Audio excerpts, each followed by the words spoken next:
Hey Lorain County Wrestling fans, what's going on? I'm Rocco Nushi with the one and only Kristen Bauer behind the camera, back with another episode of the Matt Report brought to you by Cobos Insurance. Again, Cobos Insurance is locally owned and proud supporters of high school wrestling, so please consider Cobos Insurance for all your needs. Well, here we are in 2023 as the wrestling scene here in Lorain County is in full swing. And again, hey, you see this thing in my hands right here, the Forecast magazine. You can still stop by the Chronicle, Telegram, or the studios of WEOL to pick one of these up. You got a full Lorain County wrestling preview in there, team previews, schedules, everything you need to know about the wrestling season and what's still to come is in this Forecast magazine. So what happened this past week? Well, the big event was the Medina Invitational, of course, down in Medina, and we had a couple of local schools representing Lorain County in that Medina Invitational. Avon Lake, a team that we've talked about a ton already this season. They were the best of the bunch, I guess, for the Lorain County schools at the MIT. They took 5th overall. Other placers, you had Columbia at 15th,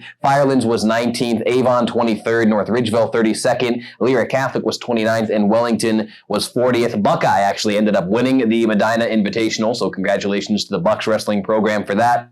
But Avon Lake, again, they had a really good showing as Scott Sedlick's crew continues to have a really nice start to the wrestling season. 138-pound champ Nathan Perry, again, he takes the championship at 138 pounds. He shut out Galleon Northmore freshman Carson Campbell. It was an 8-0 major decision. And Campbell, just a freshman, but last year he was a junior high state champion.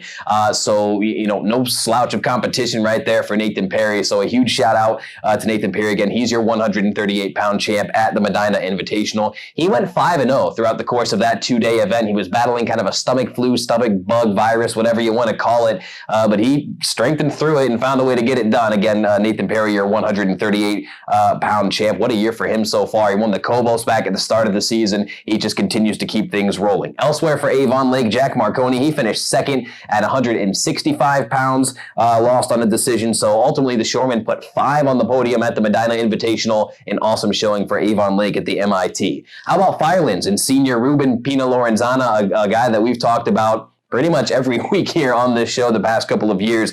He's your 126-pound champ at the MIT again for Firelands. He won on a 4-2 decision. So big goals and expectations this year for Ruben, especially as we get towards the second half of the season and start to creep towards that state title territory. So Ruben, a nice showing at the Medina Invitational. He takes home the 126-pound title. He's actually been fighting a left shoulder injury. He tore his labrum in his left shoulder. He's been battling that for quite a while now. So a big shout out to him for fighting through that. You had 3 total Falcons on the podium at the MIT. 2 runner-ups for Columbia. No championships, unfortunately, for the Raiders, but I don't think Coach Giuliani is going to hang his head too much on that, as again, he had a really nice showing from his team at the MIT. At 113 pounds, Cole Scholke, another guy we've talked about a ton here on the program, he fell in the title match on a 7-3 decision, and then at 190 pounds, Hayden Garrow, he lost 15-3 on a major decision, but still runner-ups for both Cole Scholke and Hayden Garrow. So congratulations to those 2 young men on some fine efforts at the MIT. 4 total Raiders on the podium at Medina, so shout out to Coach Giuliani and his crew. Quickly elsewhere in the SWC, but still at the MIT, Avon, again, they finished 23rd. Their top guy was Riley Atkins. He took 7th at 144 pounds. And for North Ridgeville, Eddie Powers, he took 4th at 285 pounds. So that was pretty much the big event for the past week. Again, the schools and teams kind of on the holiday break. Not a whole lot going on, but the big one was the Medina Invitational. Now that we've started the new year and we've got the January, we'll start to see some of those conference double duels pick back up. And that's what we'll get to here now, actually, as we talk about what's coming up as far as the high school wrestling scene goes. We got to start, though, first and foremost with the Columbia Invitational. And it's not called the Columbia Invitational anymore, actually. It is now the Jacob Wasco Memorial Tournament. Of course, for those of you who don't know, Jacob Wasco would have been a senior at Columbia this year. Tragically lost his life in an auto accident over the summer. Just a horrible thing to have happen. But the Columbia community, has really rallied around that. They've renamed the Columbia Invitational the Jacob Wasco Memorial Tournament in his honor. It's senior week this week, for the Raiders. So they're going to have a lot of stuff for Jacob, for his family.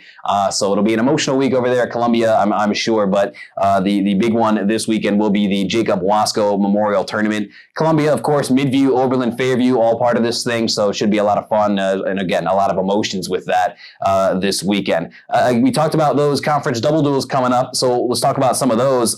Before the Jacob Wasco Memorial Tournament, actually earlier in the week, we'll have a double duel at Columbia. Firelands, Keystone, Oberlin, and the Raiders will all be there. So that should be good. Elsewhere in the Lorain County League at Clearview, Brookside, Black River, Wellington, and the Clippers will all duke it out. So again, a couple of real nice double duels this week in the Lorain County League. In the SWC, there's some action here as well. North Ridgeville will be at Avon this week. Midview is going to be at Avon Lake, and then Olmsted Falls will be at Elyria. So plenty happening this week with some conference duels, the double duels, and of course, this weekend, the Jacob Wasco Memorial Tournament at Columbia High School. Again, make sure you pay attention to that. It should be an emotional weekend over there at Columbia, no doubt about that. So that'll pretty much do it for this week. Again, a big congratulations to all of the champs and runners-up at the Medina Invitational as far as our local Lorain County representation goes. Good luck to our local teams this week as they start conference duels and double duels. And then, of course, a big good luck goes to all of our local teams participating at the Jacob Wasco Memorial Tournament